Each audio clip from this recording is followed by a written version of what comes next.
pues este tiempo y este domingo para acompañarnos. Luciano, muchísimas gracias por nuevamente estar con nosotros. Quiero decirles que Luciano va a estar acompañándonos mientras él quiera, una vez al mes, que sería el último domingo de cada mes, sobre diferentes temas. Sí me gustaría, yo sé que la mayoría que nos están escuchando a lo mejor tienen alguna relación con la psicología o son profesionales de la psicología o por algo les interesa el psicoanálisis, entonces que en el chat me vayan poniendo de dónde son sus nombres, pero igual su nombre, de dónde nos están escuchando y si tienen en particular algún tema que les interesaría que en la siguiente charla tocara Luciano, enfocado al psicoanálisis. Me encantaría que él se presente, que él diga un poco de quién es, su formación, porque él es psicoanalista. Entonces, por eso él es el experto de hablarnos de este tema, como es el duelo y la melancolía, una lectura psicoanalítica a la depresión. Bienvenido, Luciano. Bueno, muchas gracias. Sí, en la breve presentación que podría hacer, yo estudié en la Universidad Nacional de Rosario, que es junto a la Universidad de Buenos Aires y la Universidad de Córdoba, son las tres universidades más populares de Argentina, todas públicas. Acá la educación pública es la educación de mayor calidad que hay. Y me he formado como psicoanalista también en la ciudad de Rosario, estudiando con algunos maestros, grupos de estudio, que bueno, que hemos venido sosteniendo en los últimos 8 años. Así que me parece importante este tema de la depresión y espero que me escuchen de manera crítica, es decir, no se queden con lo que yo digo, sino que se vuelvan interlocutores imparciales, es decir, que piensen por ahí qué es de lo que yo digo, lo que queda vagamente argumentado, para que me lo puedan después preguntar, y además va a ser un punto donde vamos a tener diferentes posiciones, porque es un tema que ha sido trabajado por distintos paradigmas, ¿sí? Por ejemplo, no es lo mismo el paradigma que el psicoanálisis toma que el paradigma que tomará de repente la neurociencia o la psicología. En este caso, a mí me gustaría marcar una diferencia de paradigmas entre las neurociencias, por lo tanto también la psiquiatría y el psicoanálisis. Al menos en un sentido descriptivo de la cuestión, y ustedes verán con qué posición prefieren quedarse, ¿sí? Así que, en primer lugar, vamos a hacer algunas diferencias fundamentales que tienen que ver con el duelo y la melancolía, ¿sí? Que, si me aguardan un segundo, voy a sacar a mi gato del consultorio, que está pidiéndome salir ahí atrás, porque si no, no me va a dejar continuar. Un segundito.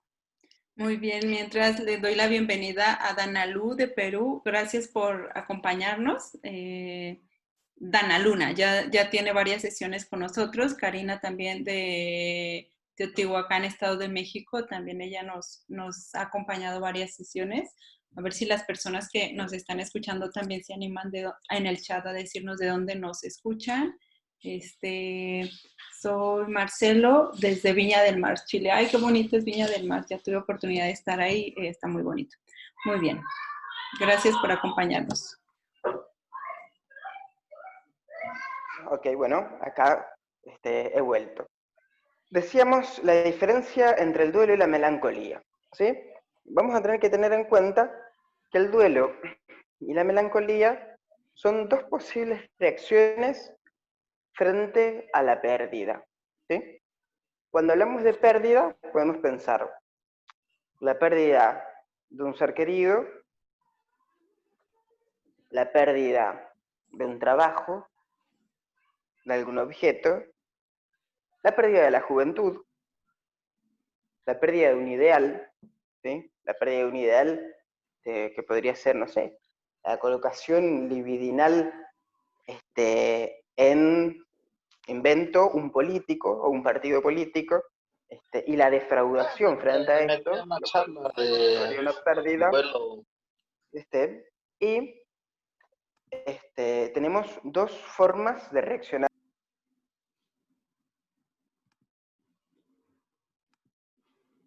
Luciano, ya no te escuchamos, creo que estaba apagando los micros de otras personas y creo que ya. Les pido a todas las personas que tengan, por favor, su micro apagado. Gracias. Ahí estamos, ahí lo Ya, volví ya, a conectar. gracias. Decíamos entonces que en torno a la reacción que haya frente a una pérdida, vamos a encontrarnos en el campo del duelo o de la melancolía. Podemos decir el duelo como la expresión, digámosle normal, vamos a explicar por qué normal, frente a la pérdida, y la melancolía como la respuesta patológica frente a la pérdida. ¿Sí?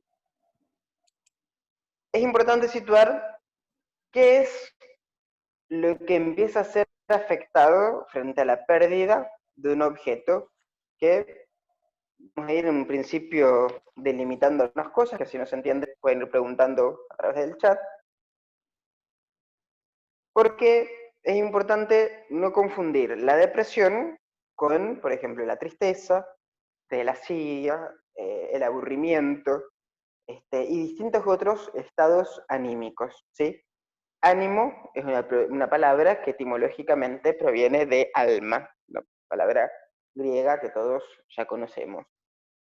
Entonces, vamos a encontrar que cuando una persona pierde,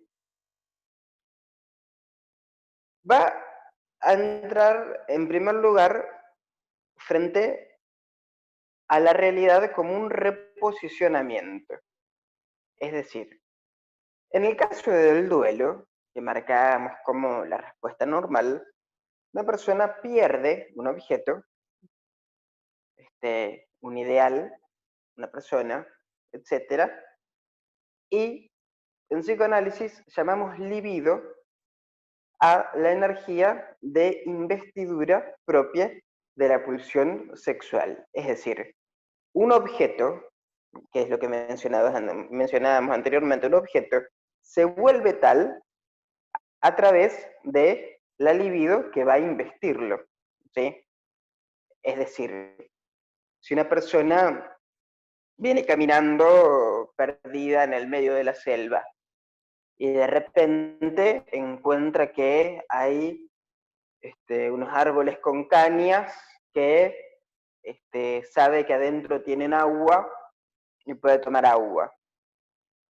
Si la persona no había hecho una investidura previa de la naturaleza o la supervivencia, esa caña pasaría como un objeto inadvertido.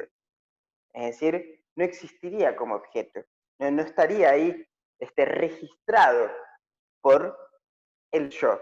Es decir, no entraría en la realidad de uno. Por lo tanto, no se puede perder algo que no ha sido previamente incorporado a la realidad psíquica de cada uno, ¿sí? Entonces, una persona amada se incorpora a través de la colocación del libido que funciona de la misma manera, como investidura.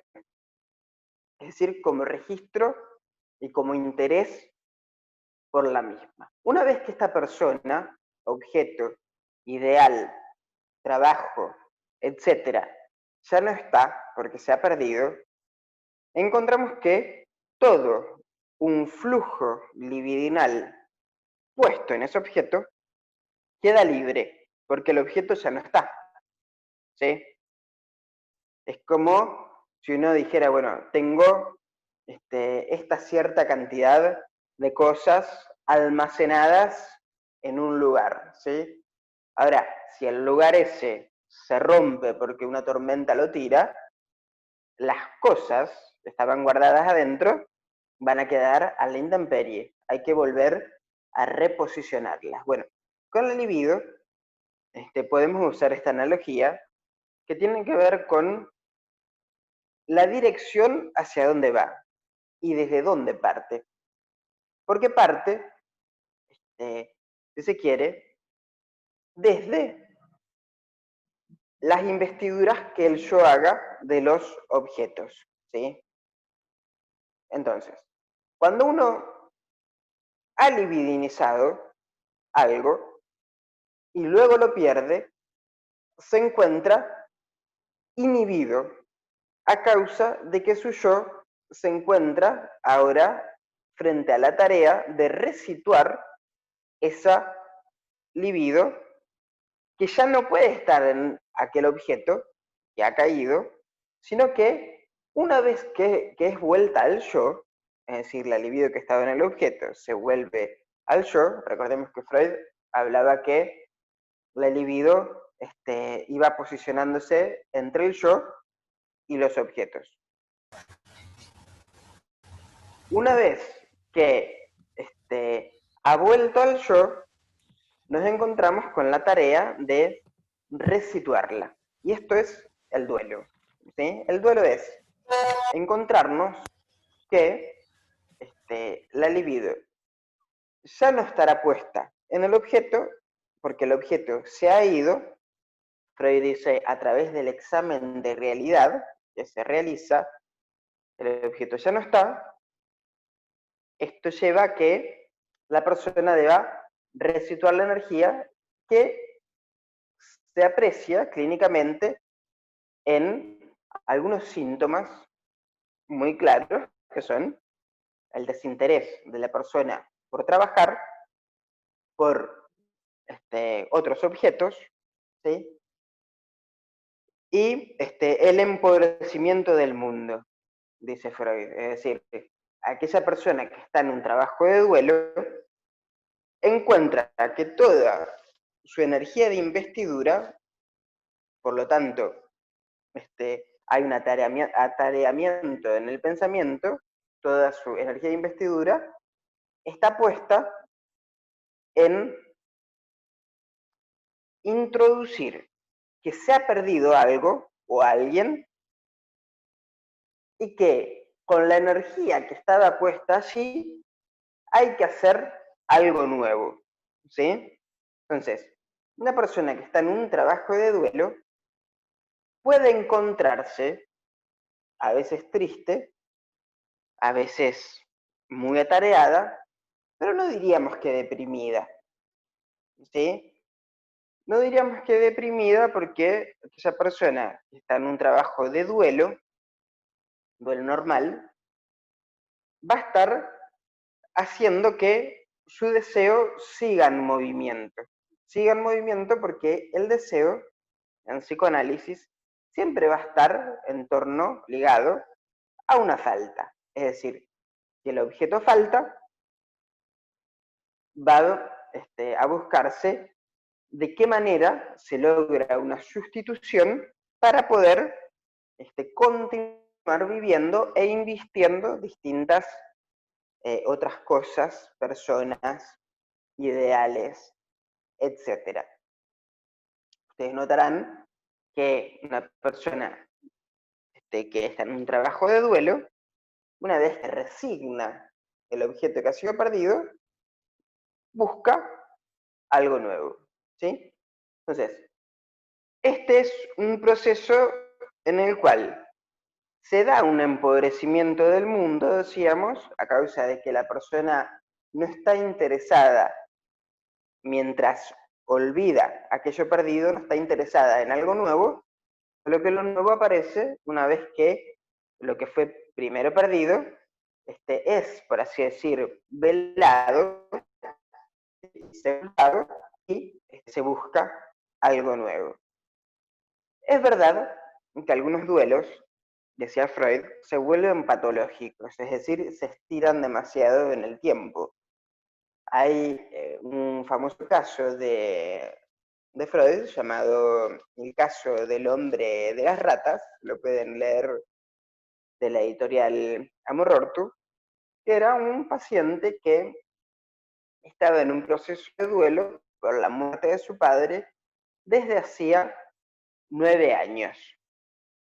Entonces, acá podemos encontrar que sí, vamos a estar habitando el campo de la depresión, que podemos encontrarla en niveles más moderados, no tan graves, donde la persona, como era este paciente de Freud, pasados 9 años, alucinaba con que el padre esté vivo.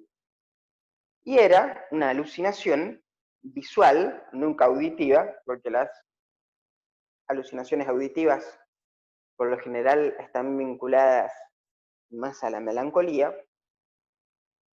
Eran alucinaciones visuales, decíamos, donde este joven suponía que el padre aún estaba vivo, en un terreno entre la realidad y la fantasía, que por ejemplo se expresaba al momento de que él escuchaba un buen chiste y pensaba, este chiste se lo voy a contar a papá. Y de repente, ahí veo una pregunta, la contestamos, y de repente se daba cuenta de que el padre no estaba vivo, ¿sí? Entonces había un permanente trabajo de hacerse saber de que el padre no estaba vivo, pero que estaba más vivo que nunca en su conciencia moral. Es decir, un duelo patológico tiene que ver con la culpa que una persona sienta en torno al deudo, en torno, mejor dicho, al difunto, por haber faltado moralmente en algo. Por ejemplo, el hombre de las ratas se recriminaba no haber pagado las deudas de su padre. Por lo tanto, a través de la culpa que él sentía, no podía desligarse de él, que se aparecía a modo sintomático en diferentes personas y escenas, ¿no? Por ejemplo, se le presentaba la idea de su padre en distintos superiores que tenía en el ejército del cual formaba parte, o también en el significante de las ratas, que es lo que Freud trabaja en profundidad, porque en esta ocasión no vamos a profundizar porque nos iríamos hacia otro tema, ¿sí?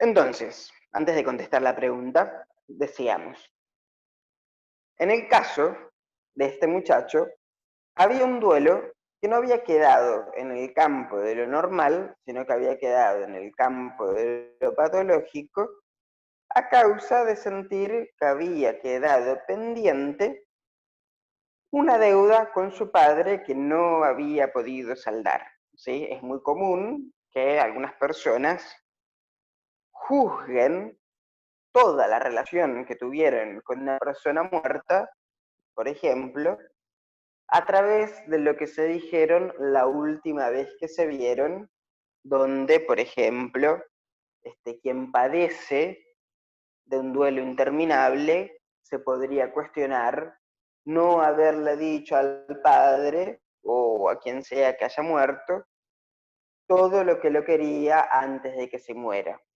¿sí? Fíjense cómo aparece la culpa, ¿sí? La culpa siempre va a tener que ver con hipertrofiar una emoción contraria a la que se ha reprimido.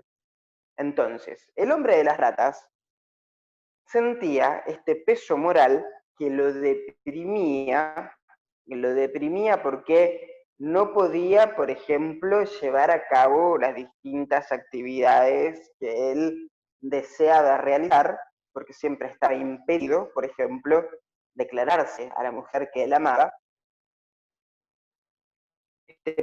Siempre estaba esta sensación de culpa de no haber saldado las deudas del padre a quien él decía amar, ¿sí? Y esta deuda impaga ocupaba toda su energía psíquica, es decir, toda su libido se iba fugándose a través de esta deuda que él sentía, ¿sí? Una deuda moral. ¿A causa de qué? A causa del odio que él sentía hacia su padre por ser justamente todo lo contrario a lo que él hubiese esperado, ¿sí? Insisto, si esto les causa curiosidad, les recomiendo que lean el caso de Freud, porque, dicho de este modo, por ahí no los termina de convencer, pero leyendo el historial completo, que en otra ocasión podemos trabajar, van a comprender de qué manera Freud encuentra que ese joven muchacho odiaba las faltas de su padre, que era un empedernido jugador, que nunca había hecho una buena carrera militar, como la que él pensaba hacer, y que en lugar de ser una persona respetada, era una persona conocida por ser una deudora a causa del juego. Entonces, él sentía que su padre había quedado en falta, pero en lugar de sentir odio, que era reprimido, decía sentir amor y sentirse en deuda con el padre, cuando en verdad lo que era reprimido es que el padre había estado en deuda con él. ¿Sí? Entonces, ¿por qué esto deprime? Deprime porque el yo se encuentra atareado por esta serie de pensamientos que Freud llamaba formaciones reactivas y diferenciaba de los síntomas, que afectaban el carácter de este joven cuya estructura no era la depresión, porque la depresión no es una estructura, ¿sí? La depresión es un estado en el ánimo. La estructura de este joven era de una neurosis obsesiva, ¿sí? Entonces vamos a encontrar que el duelo, tanto normal como patológico, va a estar en el campo de las neurosis, ¿sí? Las neurosis las podemos distinguir en tres tipos: neurosis obsesiva, histerias conversivas o histerias de angustia o fobias. Este es el campo del duelo. Son, por así decir, las depresiones que pueden volverse trabajables para el psicoanálisis, ¿sí? Donde aquello que deprime tiene que ver con una representación que vincula la energía que podría ser puesta en otras cosas, puesta al servicio, por ejemplo, de la culpa, como era en este caso, ¿sí? Ahora voy a leer la pregunta que me han hecho antes de pasar a las otras depresiones. Veamos por acá.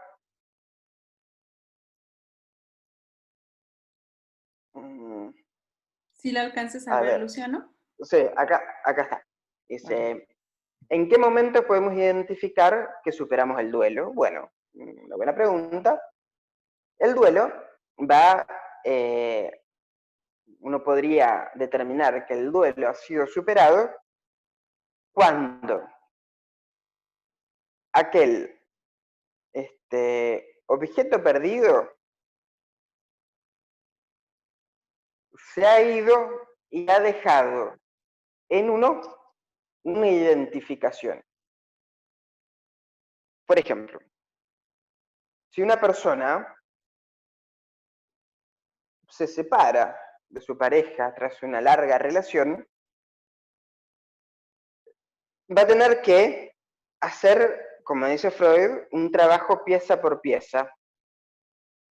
Y este duelo, esto es lo que lleva tanto trabajo, va seccionando distintas cosas. Por ejemplo, tenemos la persona entera, diríamos, Adriana, ¿sí? Y de repente, en un duelo, uno podría sentir un perfume y decir, ah, ese perfume me recuerda a Adriana, ¿sí? Y ahí encontramos que un rasgo, una característica de aquella persona nos recuerda. Entonces, ¿qué es lo que dice la persona que está realizando un duelo? Dirá, bueno, ese es el perfume de Adriana. pero bueno, ya con Adriana la cuestión ha finalizado. Entonces, el perfume pasa a volverse un recuerdo. Y las personas que pasan mucho tiempo o poco tiempo, eso, bueno, depende, una relación que haya sido de, intensa, de distintas cuestiones compartidas, una vez que hay una separación, quien realiza un duelo incorpora algún rasgo del objeto perdido. Ya puede ser de carácter, es decir, algo de la forma de ser, alguna actividad, de repente uno empieza a hacer cosas que antes no hacía con su pareja, tal vez eran las cosas que su pareja le pedía que hagan y que le gustaban, pero no las hacían. Entonces, ¿qué momento se ha superado un duelo? Cuando alguien entierra, que se quiere, al objeto, por más que esté vivo, y logra colocar esa energía primero en el yo, en el proceso de pérdida, y luego en la búsqueda de una nueva persona, una nueva actividad. Muchas personas que tienen, por ejemplo, relaciones del lado, si se quiere, masoquista, es decir, personas que están todo el tiempo buscando completar al otro, una separación puede volverse un gran alivio para poder finalmente emprender actividades que han quedado postergadas a los fines de estar siempre presente para el otro, ¿no? Vemos como el duelo y la separación, si bien tienen un carácter entristecedor, muchas veces pueden tener un carácter eh, de realización. Es decir, una persona por separarse no necesariamente va a estar peor, sino que podría usar esa energía, ese tiempo, en cosas que hagan a su deseo. En psicoanálisis sería no estar tan pendiente de que el otro esté 10 puntos, porque 10 puntos nunca va a estar, que el otro esté 10 puntos es una fantasía obsesiva. No se puede garantizar que otro esté de 10. Sí que esté bien, o no sé, tener una convivencia que esté buena, pero no garantizarlo. Y una vez que esta persona se ha ido, uno podría hacerse la pregunta, bueno, y yo no estoy de 10, ¿qué es lo que puedo hacer? Bueno, investir alguna actividad u otra persona. Entonces, ¿cuándo termina el duelo? Cuando la energía que estaba puesta en aquello que se perdió pasa a otra cosa. Es muy común que los niños hagan un duelo de que los padres no son perfectos, por ejemplo. O uno de los duelos que son fundamentales, digamos, tienen que ver con lo que Freud llamaba el fin del complejo de Edipo. ¿Qué es esto, no? Los padres no son perfectos, ¿sí? Los padres están en falta. ¿Qué se hará con la falta de los padres? Bueno, eso ya va a determinar la neurosis.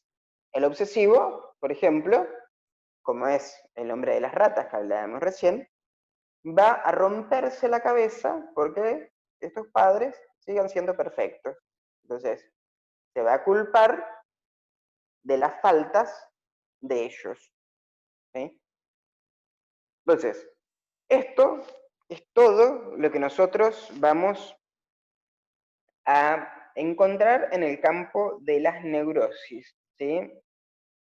Y que va a estar muy ligado a los exámenes de realidad que los neuróticos podamos hacer, ¿sí? Neuróticos somos todos aquellos que aún no hemos desencadenado una psicosis, al menos, y que, por ejemplo, podemos hablar y entender chistes dentro de una convención, por supuesto, cultural, social. Es decir, podemos jugar con los dobles sentidos de las palabras y las cosas. Por ejemplo, un clásico niño, adolescente en realidad, adolescente que se encontraba desde el lado de la estructura psicótica. Esto era contado por un analista en la universidad. Su madre le contaba al analista muy preocupada: le digo, inventemos a Juancito, Juancito, ¿qué haces? ¿Me estás tomando el pelo? Y Juancito se mira la mano, la mira a la madre y dice: no, yo acá no tengo tu pelo. ¿Sí?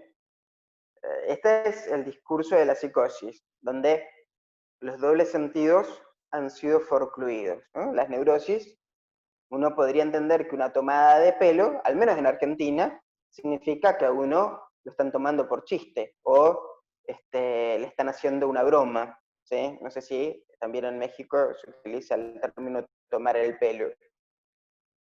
Pero bueno, esa sería la diferencia. La melancolía, tenemos un problema muy grande, porque la melancolía no es curable. La melancolía es, si se quiere, una enfermedad terminal del alma. Es una patología bastante poco frecuente que, por lo general, va acompañada de un viraje hacia la manía. Hoy por hoy, la psiquiatría le llama a esta patología trastorno bipolar. No sé en México y ni en el resto de los países, por ahí vi también que había algunos colegas de Perú. Ustedes dirán si también así sucede, pero al menos en Argentina, la psiquiatría, en Francia también, en Francia he escuchado analistas que están muy preocupados por esto, en Francia y en Argentina, se diagnostica permanentemente trastornos bipolares, que no son bipolares, no son bipolares. Entonces, acá propongo que hagamos otra diferencia clínica.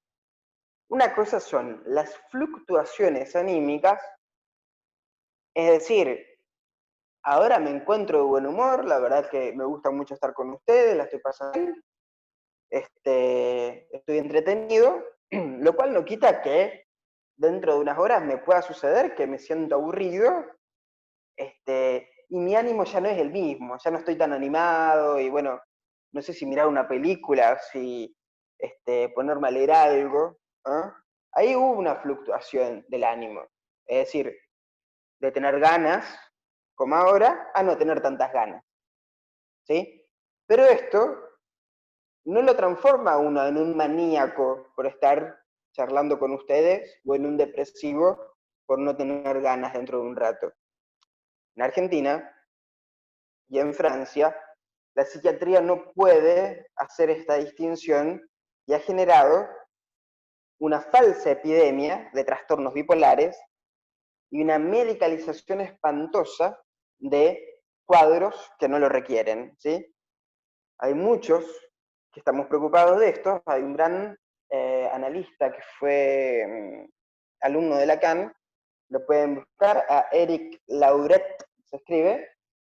Él ha realizado trabajos más que psicoanalíticos, estadísticos, sobre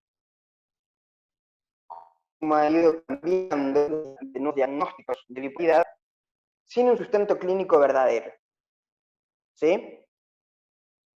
¿Cuál es el sustento clínico que nos habilita a poder decir, bueno, esta persona se encuentra en un cuadro maníaco, melancólico, bipolar? Desde la posición melancólica va a tener no el mundo empobrecido como en el duelo, donde aquel que hacía un duelo no encontraba en el mundo cosas que le llamen la atención porque está preocupado, está triste pensando, por ejemplo, en que ya no está más con su novia, el duelo, el mundo empobrecido. La melancolía, lo que se ha empobrecido es el yo, ¿sí? El yo se ha empobrecido a causa, esto es una paradoja, a causa de toda la energía libidinal que ha vuelto hacia el yo luego de una pérdida. Porque recordemos que la melancolía y el duelo son respuestas ante la pérdida, ¿sí? Entonces, el yo absorbe toda la libido, ¿sí? Y se empobrece. ¿Por qué se empobrece?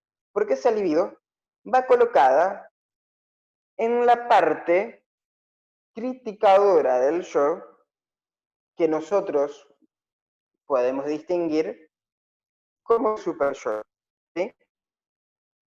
Fíjense cómo recién hablábamos del duelo, el hombre de las ratas. El caso de Freud, que sentía culpa por haber estado en falta con el padre, ¿sí? Ahí la culpa va a estar dominada por el super yo, ¿sí? Va a estar dominada por el super yo, que es la parte criticadora de nuestro yo, que va a ser, decía Freud, el sustituto impersonal de los padres. En el caso de, hay una nueva pregunta y la respondemos, en el caso de la melancolía, no va a haber una distinción de este tipo, no va a haber culpa. Es decir, no va a haber una sensación de este tipo de uno sentirse en falta, de cómo no fui capaz de tal cosa.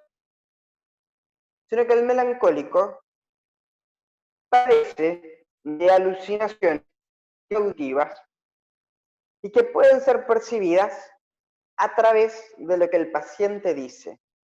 O sea, el paciente dice, por ejemplo, diría, yo no sé cómo ustedes pierden tiempo en mí. Yo siempre fui una porquería, ¿sí? Y ser una porquería, ¿sí? Ser un objeto de desecho, es la respuesta de la melancolía frente a la pérdida, porque el objeto que se ha perdido, dice Freud, la sombra del objeto ha caído sobre el yo. El objeto perdido se vuelve el perseguidor que no para de increpar al melancólico, diciéndole que es una porquería, que no sirve para nada. Y por eso las melancolías son estados depresivos delirantes que muchas veces se dice que los depresivos son manipuladores. Y la verdad es que no son manipuladores, son manipulados por esta instancia que es criticadora de sí mismo.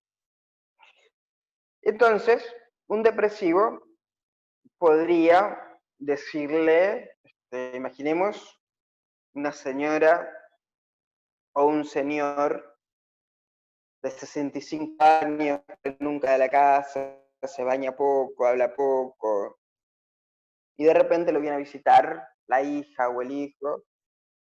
Entonces el depresivo, desde la posición melancólica, podría decir, ah, viniste. Y sí, es entendible que no vengas. ¿Quién quisiera estar conmigo? ¿Sí? Yo no valgo una mierda. Entonces, ahí se supone que el depresivo dice esto para condicionar a la persona, para manipularla. Pero lo que está diciendo es aquello que le retorna desde la alucinación auditiva y que lo gracioso es que no es que es un manipulador, el melancólico, está manipulado por su propia posición ética, y el hijo o la hija que dice papá es un manipulador, en realidad está manipulado o manipulada por su propia conciencia moral que lo hace sentir culpable de no ir más seguido a ver si pueden, por ejemplo, animar al papá, ¿no? Fíjense que esto es lo interesante. No hay manipuladores. Todos son manipulados por instancias propias, ¿sí? Es decir, no hay una posibilidad, al menos en la lectura psicoanalítica, habrá otras. No hay posibilidad en este sentido de una manipulación consciente, sino que es esto, una manipulación auditiva, producto de la psicosis, y una manipulación por la vía de la culpa en las neurosis. ¿Por qué? Por no haber podido hacer el duelo, como decíamos anteriormente, de que un padre o una madre no es perfecto o perfecta, sino que está en falta, ¿no? Será un depresivo, será borracho, o tal vez no, pero cada tanto tendrá mal talante, o tendrá un equipo de fútbol distinto al propio, o un partido político distinto al propio. Esto es el duelo necesario de los padres, para poder de repente tolerar este tipo de faltas, para no sentirse manipulado por las faltas de los padres. ¿Me siguen en esta diferencia? Tenemos la posición melancólica, ¿sí? La posición neurótica, y como el neurótico va a poder relacionarse con sus objetos si pudo hacer un duelo de las perfecciones, la perfección del otro, la perfección propia. Las frustraciones aparecen de repente cuando una persona se queda esperando un trofeo imaginario que no llegaría nunca, ¿no? Como se ve mucho en los deportes. Hay una anécdota de Rafael Nadal, seguramente lo conocen, es un tenista español, que Nadal, que es muy conocido por todos sus rituales obsesivos, no sé si ustedes han visto cuando está por sacar, suele hacer siempre el mismo ritual, se toca la cara, se acomoda el calzoncillo y después saca. Él, evidentemente, es un obsesivo que siempre se sintió en falta. Hay una anécdota cuando él tenía 14 años, que estaba perdiendo un partido que nadie se explicaba por qué lo estaba perdiendo, y un entrenador que estaba en la cancha se acerca al tío de Nadal, que era su entrenador, y le dice, mira, Rafael está jugando de hace 5 games con una cuerda de la raqueta rota, me parece que no se dio cuenta, ¿por qué no le decís? Entonces, el tío, que era el entrenador, se acerca y le dice, Rafael, la raqueta rota, ¿cómo no te diste cuenta? Hace 200 años que jugás al tenis, de que la tenés rota y por eso estás perdiendo el partido. Y Nadal le contesta, bueno, de lo que pasa es que yo siempre me echo la culpa de todo. No pensé que era la raqueta, pensé que era yo. Un tipo que no pierde nunca, estamos hablando. ¿Qué nos encontramos ahí? Que él se encuentra en una posición donde toma su falta, ¿sí? Toma su falta, a través de su falta se sabe que no es perfecto y trabaja todo lo que se pueda para lograr la perfección. Y bueno, no es perfecto su juego, pero pierde bastante poco. Entonces, fíjense cómo es interesante dar lugar a la falta, a los duelos que van a articular las relaciones con los objetos, ¿sí? En el caso de Nadal sería la relación con el tenis. Bueno, las preguntas, si quieren hacer alguna aclaración. A ver, preguntan, en la drogadicción, ¿también se identifica del duelo? Entiendo que me quieren preguntar si en la drogadicción hay alguna cuestión con el duelo. Y la otra es, el duelo de la ruptura de una relación de años, ¿se puede llevar con tu antigua pareja? Bueno, empezando por la segunda pregunta, diría que no, justamente. Es un duelo, la pareja ya es antigua, ¿sí? No se puede, la cuestión de continuar como amigo o algo por el estilo, no suele terminar muy bien. Con respecto a la drogadicción, es una muy buena pregunta porque las drogas, a ver, es indudable que pueden generar una depresión química, ¿sí? Si uno está todo el día tomando ciertos psicofármacos, que muchas veces los psiquiatras, al menos en Argentina, recetan en cantidades colosales, pueden llegar a deprimir a la persona. Si uno está tomando Valium todo el día, se está tomando un diazepam cada 6 horas y va a estar deprimido, va a estar con pocas ganas de hacer algo, ¿sí? Es decir, una droga puede tener una influencia sobre el ánimo. El alcohol puede deprimir a la persona, puede deprimirla, porque bueno, se puede aplacar, se puede incluso quedarse dormido uno, o todo lo contrario, quedar muy eufórico. La cocaína, por ejemplo, todo lo contrario, es una droga que puede inducir un estado maníaco. Es una droga que excita, ¿sí?, las neuronas y genera un estado de alteración. Todo en un nivel químico. Y esto nos va a permitir adentrarnos en el segundo tema que yo quería tratar, que tiene que ver con las neurociencias. Entonces, las drogas actúan directamente sobre neurotransmisores que van a estar vinculados al sistema nervioso, ¿sí? Y pueden deprimirlo o excitarlo para que luego se deprima furiosamente. La cocaína, suele suceder que una persona que padece de la adicción a la cocaína, en periodos donde no tenga cocaína, no va a tener voluntad de hacer cosas, no va a tener ganas de, no sé, de ir a trabajar este, o, o de hacer algún deporte o de tener sexo o lo que fuera, porque muchas veces la cocaína podría estar ahí siendo un garante de empujarlo a la persona a hacer algo.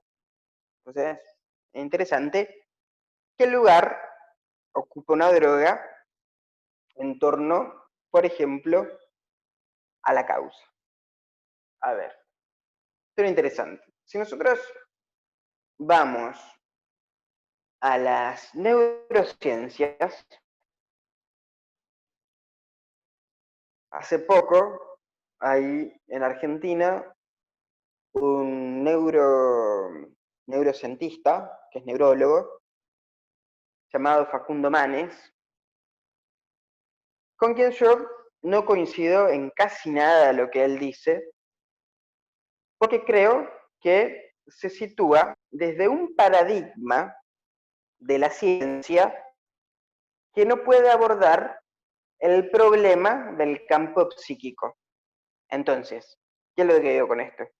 Creo que el campo de lo psíquico puede ser abordado por la ciencia, pero no puede ser abordado por el mismo paradigma científico que, por ejemplo, estudia la física. Por ejemplo, en la física hay leyes que son claras, de la ley de gravedad. Todo objeto que sube va a tender a bajar. La ley de inercia ligada al movimiento, el tiempo y el espacio. Leyes que son así o son así. No hay forma de decir que no es así. O las matemáticas. 2 más 2 es 4. Acá, en México, en Turquía o en Afganistán, 2 más 2 van a ser 4. ¿Sí? Pero en el campo sí, no es posible hacer una ciencia con semejante dureza. Por eso a esas ciencias le dicen ciencias duras, porque la cosa es así a través de reglas que han ido inventando. En nuestro campo, nuestro objeto de estudio justamente es el sujeto. Aquí imagínense la dificultad que tenemos para decir todos los sujetos que toman cocaína van a tener tal y tal respuesta. Eso no es así. Es verdad que frente a una droga suele haber cierto tipo de respuesta, pero no todos. No se puede hacer leyes universales, como la de la gravedad. ¿Sí? Todo lo que sube va a tender a bajar. Eso no. Manes, este supuesto, diríamos neuro, no cientista, porque yo creo que no hace ciencia. Él supone que todo puede ser abordado de una manera estándar, a tal punto que hace poco realizó una investigación donde él aseguraba que a causa de la cuarentena, 8 de cada 10 jóvenes padecían depresiones. Fíjense, qué complicado que es esto, porque vamos primero a cómo fue el campo de estudio, es decir, cómo él llega a esta conclusión. A través de una encuesta estandarizada que fue realizada en Europa, una serie de puntos, ¿sí? Donde se le pregunta a la persona, usted, por momentos, ¿tuvo pensamientos donde no sabía qué hacer? Sí. ¿Usted sintió ganas de desaparecer por la cuarentena? Bueno, sí. ¿Y de ánimo cómo anduvo hoy? Mal, mal. No tenía ganas de hacer nada, ¿no? Bueno, este tipo de preguntas estándar que se le hacen a todas las personas no pueden hacer ciencia de nuestro campo. Porque imagínate todo lo que hablamos recién para distinguir qué es una depresión del campo de la neurosis, qué es una depresión desde el campo de la psicosis, como para, a través de una encuesta estandarizada, poder decir, bueno, 8 de cada 10 son depresivos. Podríamos decir, 8 de cada 10 jóvenes se sienten tristes, se sienten hartos de estar en cuarentena, ya no saben qué hacer con la cuarentena, se sienten sin ganas. Ahora, deprimidos, es complicado pensar que se encuentran deprimidos, ¿sí? Se encuentran muy atareados psíquicamente por la cuarentena. Porque aparte, fíjense la fabulosa paradoja que nos encontramos. Una persona deprimida, decíamos, o empobreció el mundo en el campo del duelo, por lo tanto el mundo no le importa, no va a trabajar, no se va a encontrar con nadie, por lo tanto está en cuarentena en su casa. Por más que no haya pandemia, está en cuarentena. Un depresivo no sale de su casa, o sale muy poco, porque no le interesa nada del mundo. Un melancólico, desde otra posición, está todo el día con su delirio en una realidad percibida de manera diferente a nosotros, que haya o no haya una pandemia afuera, nada va a cambiar.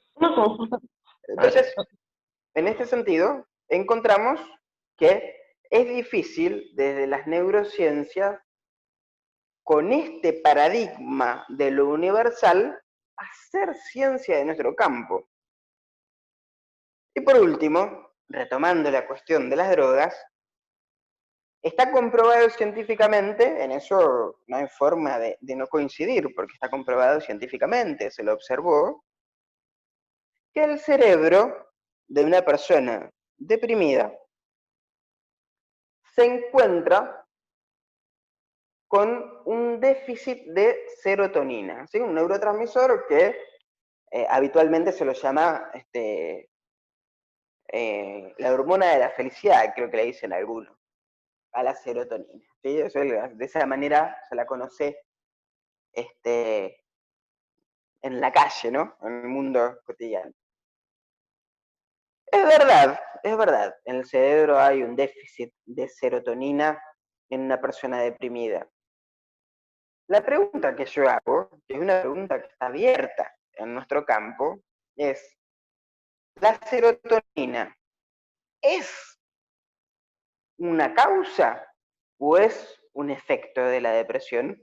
Yo creo que es un efecto. ¿Por qué creo que es un efecto? Porque cuando se medica con antidepresivos a las personas, hay veces que los niveles de serotonina logran más o menos volver a la normalidad, pero la persona no mejora mucho. Sigue sin ganas, está también comprobado científicamente, y lo pueden leer en el prospecto de cualquier antidepresivo, que un efecto secundario de los antidepresivos es que inducen el suicidio. Así que fíjense cómo la ciencia hay veces que deja por fuera algunas cuestiones. Entonces, uno encuentra que muchas veces una persona que está deprimida, desde el campo de la neurosis, no digamos de la melancolía, porque decíamos es incurable, inabordable el asunto, pero sí del campo de las neurosis, personas que vienen deprimidas y que sin ningún fármaco que venga a alterar de manera exógena la serotonina, la persona soluciona su depresión. Y de repente empieza a hacer cosas que entusiasman su deseo. ¿Sí? Entonces, parece que esto es interesante para sostenerlo como una pregunta abierta hacia nuestro campo sobre cómo se puede hacer ciencia para no creernos por ahí todo lo que los papers dicen en sus títulos, porque cada vez que leemos, y les propongo que lo hagan, los trabajos que las neurociencias hacen sobre los fármacos destinados a depresiones, autismos, psicosis, etcétera, van a encontrar una palabra que es muy repetida, inespecífico. Es decir, insidioso es otra. Insidioso es un término de la medicina usa cuando desconoce la causa. Es decir, una depresión insidiosa sería una depresión que no se sabe muy bien cuál es la causa, pero la persona está deprimida. Entonces, frente a lo insidioso, muchas veces se da drogas inespecíficas, porque eso también lo dicen los estudios, pasa de leerlos enteros, inespecíficas que, al fin y al cabo, han funcionado en un 50% de las personas que se ha probado la droga, ¿no? Entonces, muchas veces los psicofármacos son necesarios para sostener el trabajo con algunas personas, en el caso de una persona maníaca, que toma la posición contraria del melancólico. El maníaco se encuentra en un estado de excitación completamente antitético a la melancolía. La excitación es tan grande que el maníaco no puede mantener una idea directriz, es decir, habla de 3 millones de cosas y nada tiene relación con nada. Entonces, en estos casos, es interesante que haya algún fármaco. Por lo general los psiquiatras suelen recetar antipsicóticos, como podrá ser la risperidona, por ejemplo, para aplacar un poco esa excitación, para que la persona más o menos pueda hablar y se pueda hacer un trabajo analítico. ¿Sí? Ahora, a lo que apunto es que no todo, incluso de nada, en nuestro campo, puede ser abordado de una manera universal, ¿sí?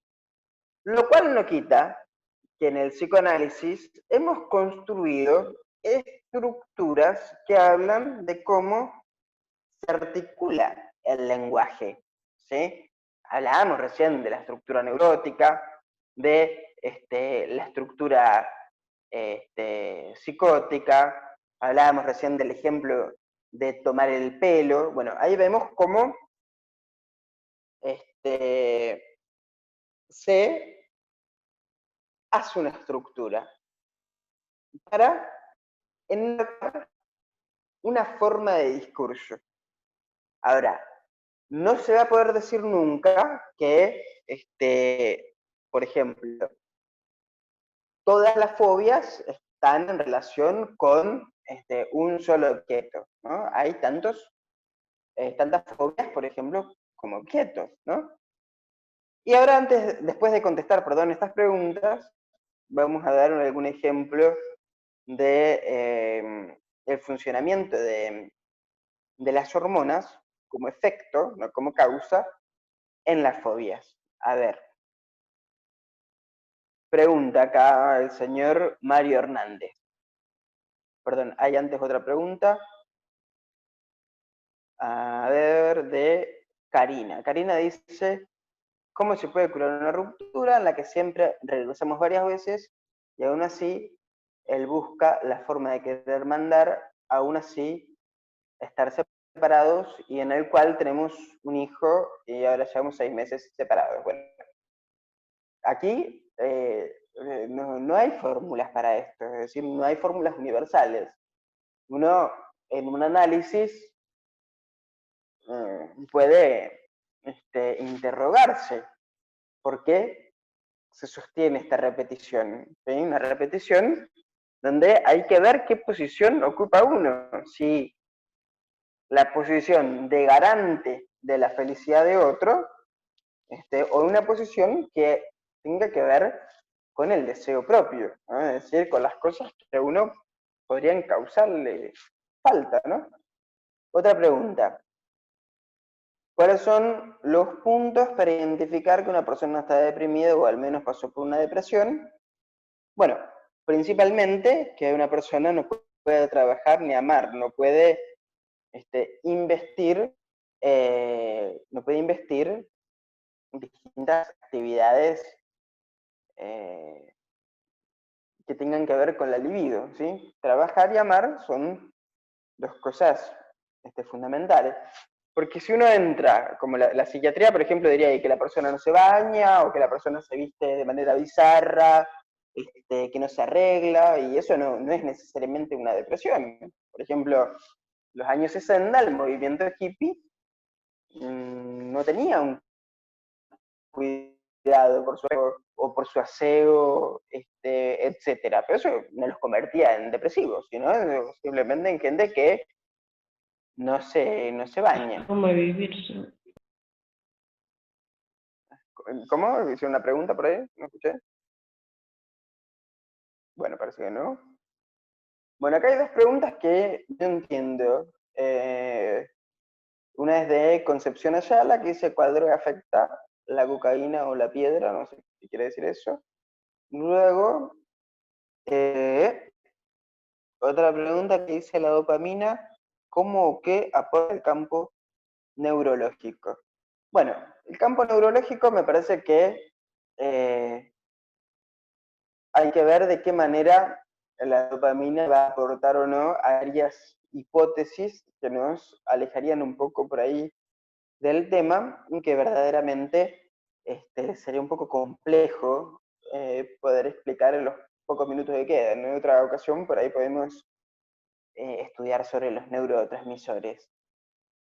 Luego preguntan, ¿qué puede hacer diario?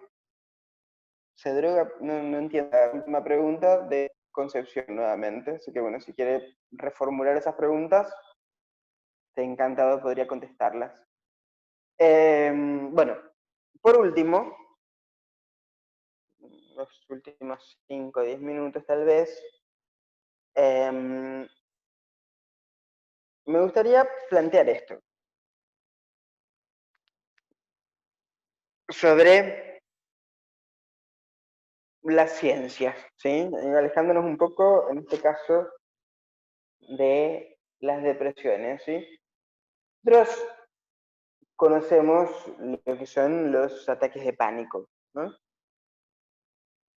Donde el pulso cardíaco se acelera, la respiración también, hay sudoración a veces excesiva, palidez,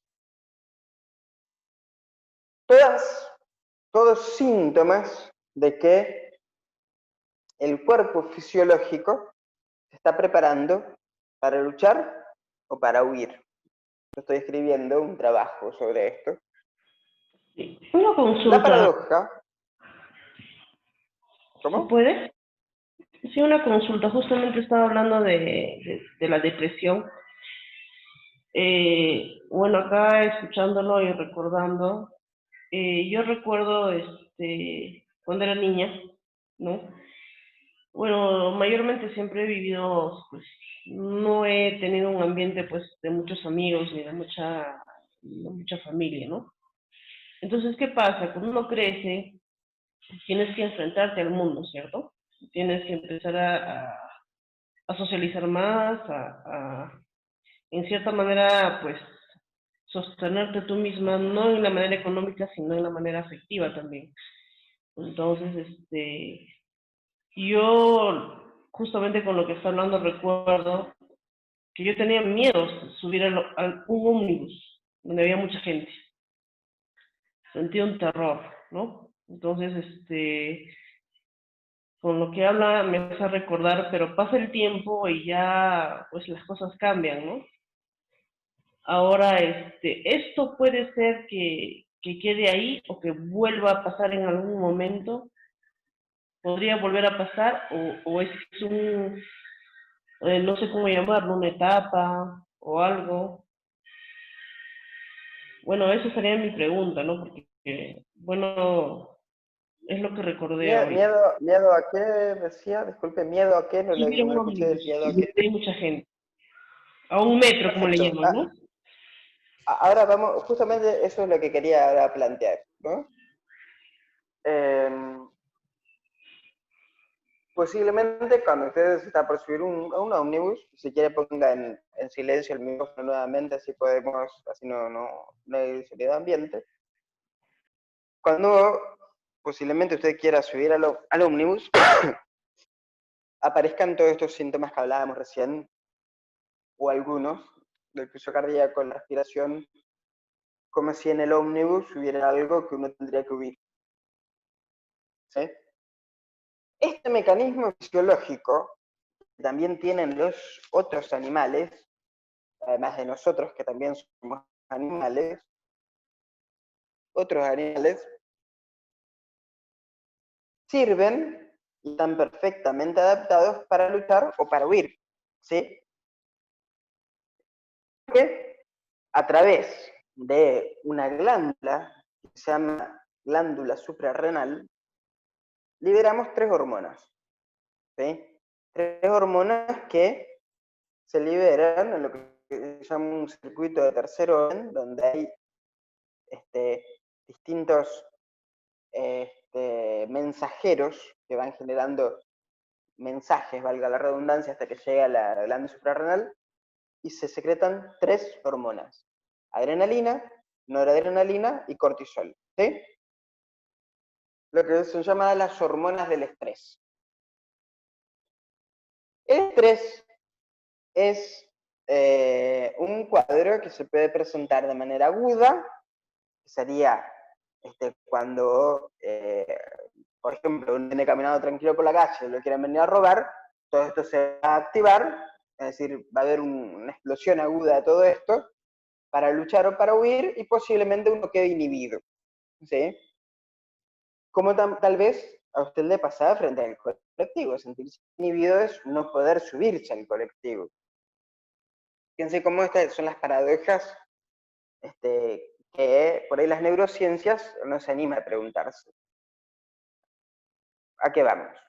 Cuando una persona genera una secreción de estas hormonas que en teoría están en relación con el movimiento, pero queda paralizado, ¿qué sucede? Entonces, ¿el estrés es un efecto o es una causa? Yo creo que es un efecto, no una causa. Sí, el estrés crónico, diferente al agudo que hablábamos hoy, es decir, una persona que está permanentemente en estado de estrés, Por ejemplo, si tuviera uno que, si usted se tuviera que subir sí o sí al colectivo, la subieran al colectivo, o no se puede evitar este tipo de objetos, cuando uno está en un estrés sostenido, esto sí es causa, por ejemplo, de inmunodepresión, porque cuando estas tres hormonas se hacen crónicas en el cuerpo, generan efectos muy adversos. ¿Sí? En el caso de las fobias, que uno se paraliza frente al objeto, el estrés es agudo, porque va a desaparecer cuando el colectivo no esté o cuando cualquier objeto fobígeno sea ausente. A lo que voy es que encontramos que este tipo de respuesta fisiológica, que en teoría la evolución nos dejó para defendernos, luchando o huyendo de un peligro, hoy por eso nos vuelven en contra, a través de ciertas representaciones, por ejemplo, subirse a un colectivo, que uno diría, desde el punto de vista cartesiano, bueno, pero un colectivo, qué malo, qué tan malo, qué podría pasar con un colectivo. Bueno, justamente, un colectivo se vuelve un síntoma. ¿Qué quiere decir un síntoma? Que va a venir a representar otra cosa más allá del colectivo. ¿Sí? Esa cosa más allá del colectivo es lo que, de fondo, es ocultado por la angustia que el colectivo causa. ¿Sí? Entonces, fíjense cómo lo que queda por fuera de las neurociencias es que muchas veces se generan efectos hormonales, ya sea la serotonina o ya sea estas otras tres hormonas que hablábamos, momentos completamente diferentes, que son efecto producto de la presencia de una representación que aún no ha sido analizada. Entonces, este es el campo de estudio que el psicoanálisis propone. Y bueno, con esto quería finalizar la ponencia de hoy y escuchar si alguno de ustedes tenía otras preguntas. Que bueno, paso el micrófono a Adriana, nuestra organizadora de lujo.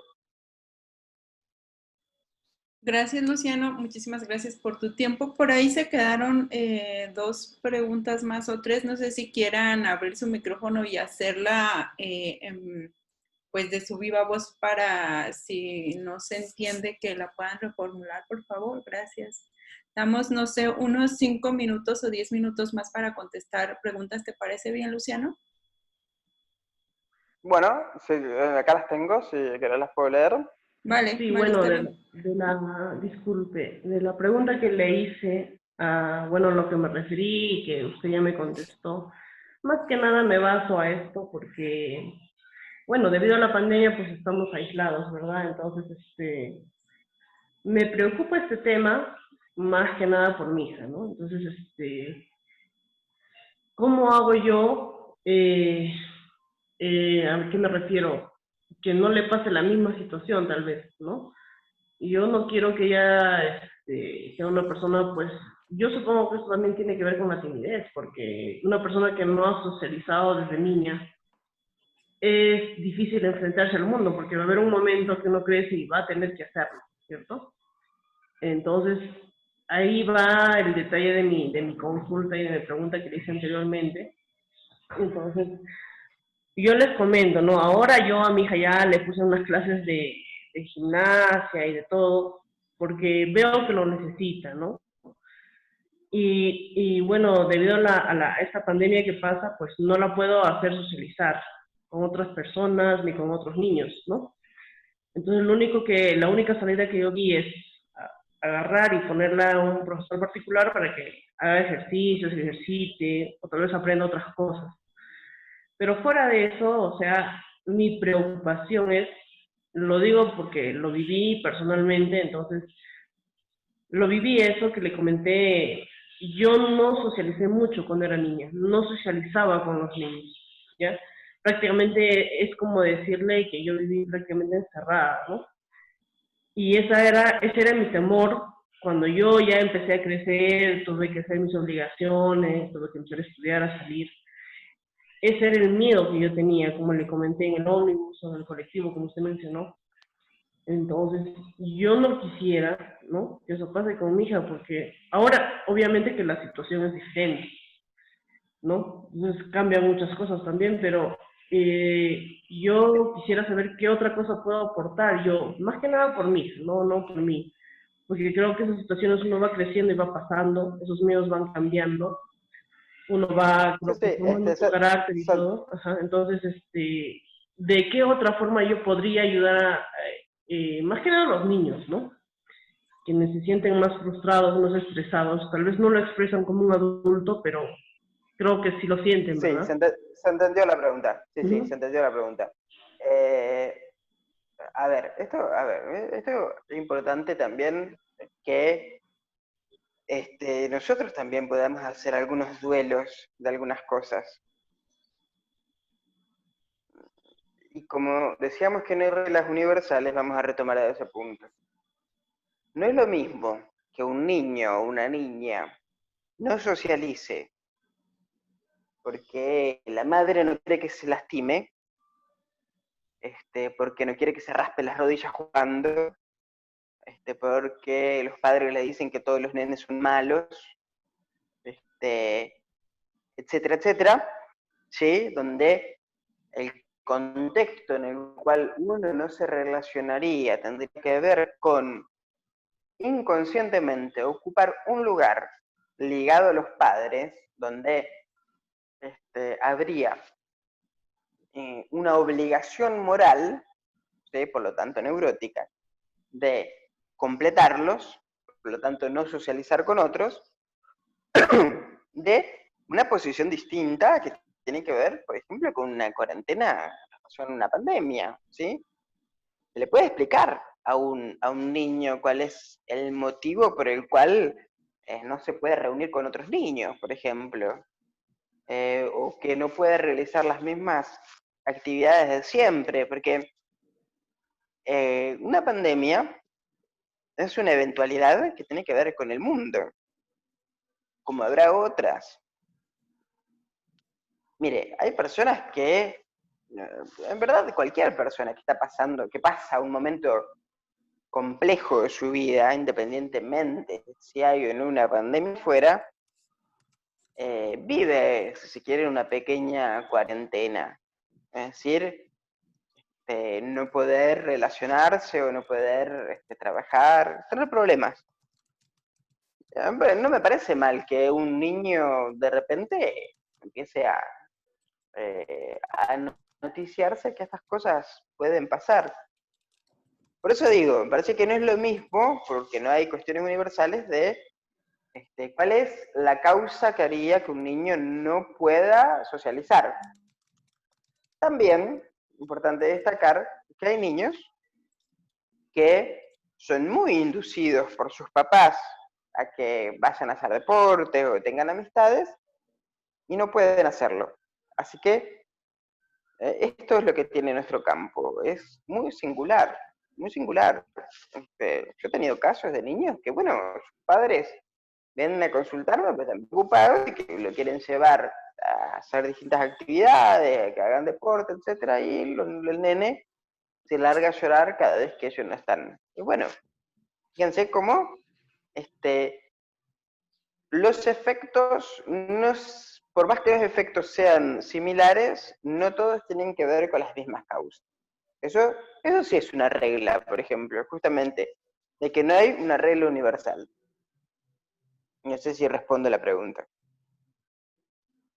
Sí, entendí muy bien lo que está abarcando.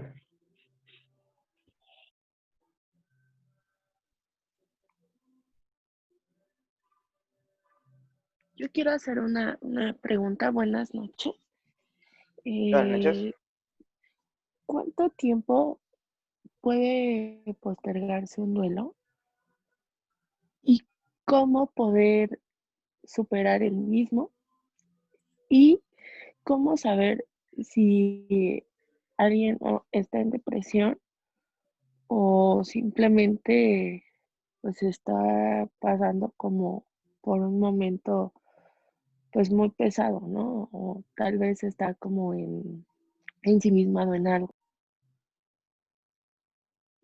Bueno, un duelo no tiene un tiempo específico de duración. Es verdad que por lo general en 1 año y medio o 2, según qué objeto haya sido perdido, un duelo puede estar concluido. También cabe agregar que si bien se puede hacer muchas veces un duelo, por ejemplo, sobre la muerte de un hijo, es decir, terminar de introducir a la propia realidad que uno ha sido privado de un hijo, y eso es algo para lo cual no existen palabras. Uno pierde un padre y es huérfano, pero si pierde un hijo, al menos en español, no se ha inventado una palabra que pueda responderlo. Entonces, por más que se pueda generar un duelo y la persona de alguna manera pueda volver a amar y a trabajar, no quita que el objeto perdido, que puede ser este hijo u otro, siga generando una tristeza cuando se lo recuerde, o una sensación de alegría. Que tener en cuenta que esta es la cuestión. Hacer un duelo no significa olvidarse para siempre de aquella persona perdida.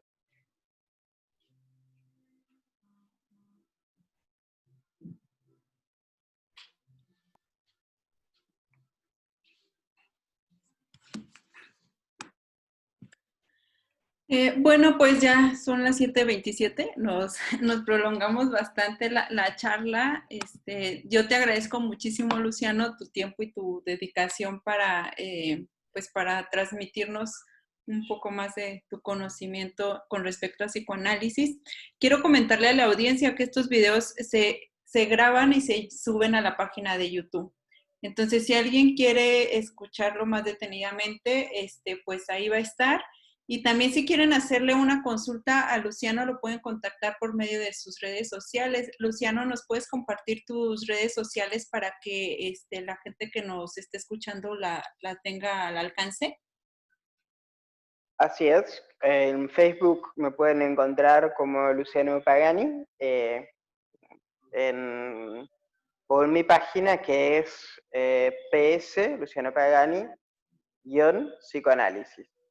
O en YouTube como Psicoanálisis y Clínica. Muy bien, te agradezco mucho. Y bueno, nos vemos el siguiente mes, Luciano, el último domingo. ¿Qué te parece de septiembre? No sé si a la audiencia le gustaría en particular algún tema específico o ya lo vamos explorando en el camino, Luciano. No sé si tú tengas alguno que podría seguir de estos temas que hemos tocado. Quiero compartirles que ya hemos visto con Luciano desde el punto de vista psicoanalista lo que es dependencia y codependencia emocional, que fue una de las primeras charlas con las que estuvo con 2 colegas de Paraguay.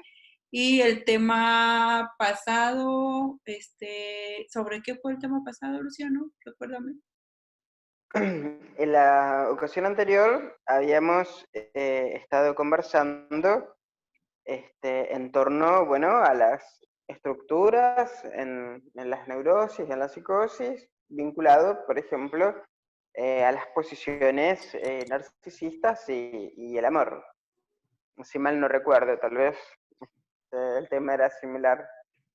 Así es, y ya ahorita dice alguien que le gustaría como tratar como niños hiperactivos. No sé si dentro del psicoanálisis se pueda tocar el tema, Luciano. Sí, se lo puede tocar en el sentido de que estamos muy preocupados de que se diagnostiquen de hiperactivo a los niños, porque no hay niño que no sea hiperactivo. Exacto, exacto.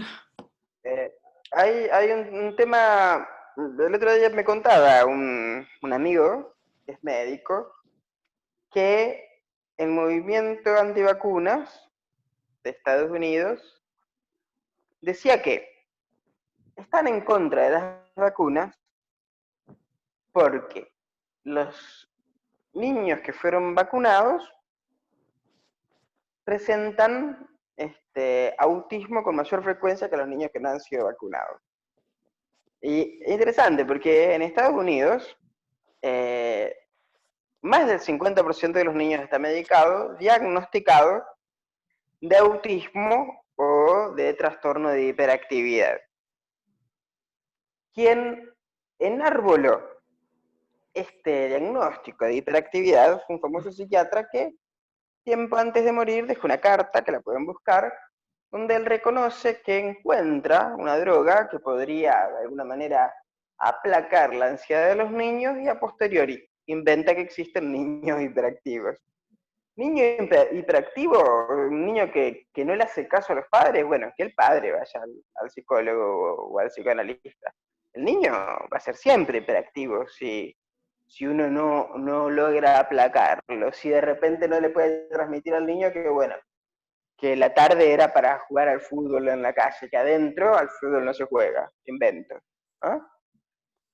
Parece que es un problema de la época, la hiperactividad de los niños, pero como una carencia de los padres, no como una patología nueva. Al menos es mi posición, ojo. Esas son las nuevas epidemias inventadas, a causa de esto, de la falta de rigor con la cual la ciencia aborda este tipo de cuestiones. Muy bien, pues ya definimos bien el tema y igual lo voy a publicar en la página en eventos para la gente que igual aún no sigue la página, la pueda seguir y ahí van a darse cuenta de cada 8 días los diferentes eventos que tenemos y también ahí mismo publicamos el link de acceso para Zoom, porque a veces sí es un poco complicado estarles pasando a cada uno el link personalmente, entonces todo está a través de la página. Luciano, muchísimas gracias. Cualquier duda, cualquier comentario, pues ya Luciano les dejó pues sus redes sociales.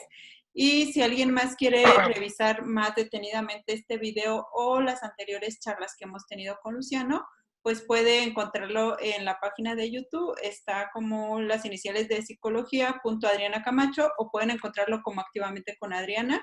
Y pues ahí están todos los videos. Luciano, te agradezco muchísimo tu tiempo. Gracias por compartir este domingo con nosotros. Y gracias a todos por escucharnos. Bueno, un gusto estar con ustedes. Nos vemos la próxima. Excelente, estuvo bueno. Muchas Bye, bye. gracias. Muchas gracias, buena tarde. Bye, Vero. Un gusto. Bye.